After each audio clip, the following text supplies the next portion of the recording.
بسم اللہ الرحمن الرحیم۔ السلام علیکم ورحمۃ اللہ وبرکاتہ۔ میں ہوں آپ کا میزبان مسعود اطاری اور آپ دیکھ رہے ہیں مسعود اطاری ٹی وی۔ سورہ اخلاص کا تعارف۔ مقام نزول۔ سورہ اخلاص ایک قول کے مطابق مکی اور ایک قول کے مطابق مدنی ہے۔ اس صورت میں ایک رکوع اور 4 آیتیں ہیں۔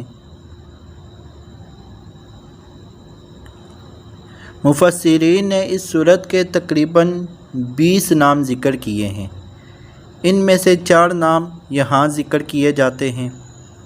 نمبر 1، اس صورت میں اللہ تعالیٰ کی خالص توحید کا بیان ہے، اس وجہ سے اسے سورہ اخلاص کہتے ہیں۔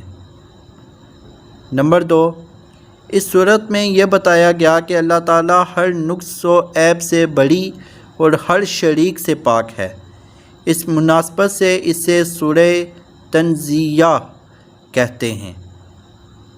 نمبر 3، جس نے اس صورت سے تعلق رکھا وہ غیروں سے الگ ہو جاتا ہے، اس لیے اسے سورہ تجرید کہتے ہیں۔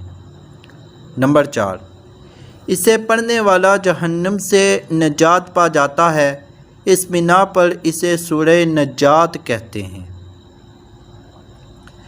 سورہ اخلاص کے فضائل۔ احادیث میں اس سورت کی بہت فضیلتیں وارد ہوئی ہیں۔ ان میں سے 3 احادیث اور ایک وظیفہ یہاں درج ذیل ہے۔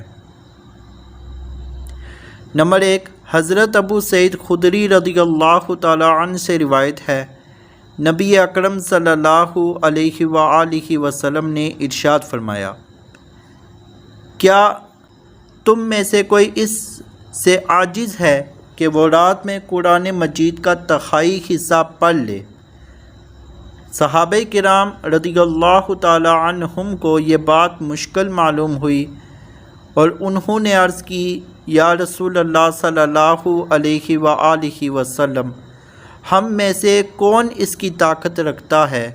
آپ صلی اللہ علیہ وآلہ وسلم نے ارشاد فرمایا، سورہ اخلاص تہائی قرآن کے برابر ہے۔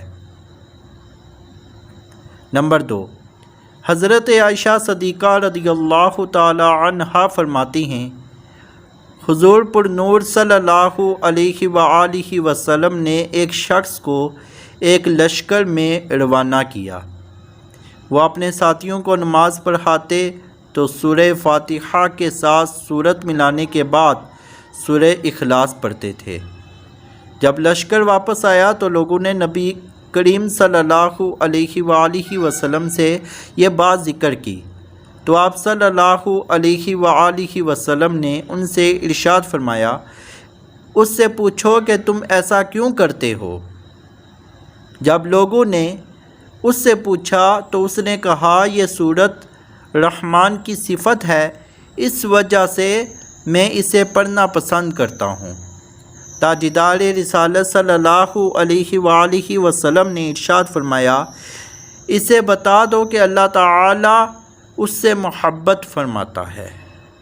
نمبر 3، حضرت انس رضی اللہ تعالی عنہ سے روایت ہے، ایک شخص نے سیدی عالم صلی اللہ علیہ وآلہ وسلم سے عرض کی کہ مجھے اس سورت سے بہت محبت ہے۔ ارشاد فرمایا، اس کی محبت تجھے جنت میں داخل کر دے گی۔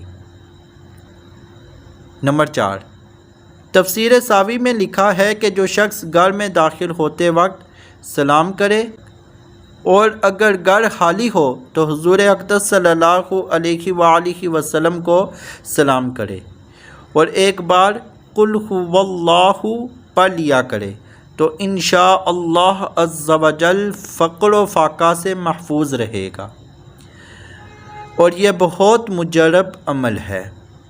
سورہ اخلاص کا شان نزول۔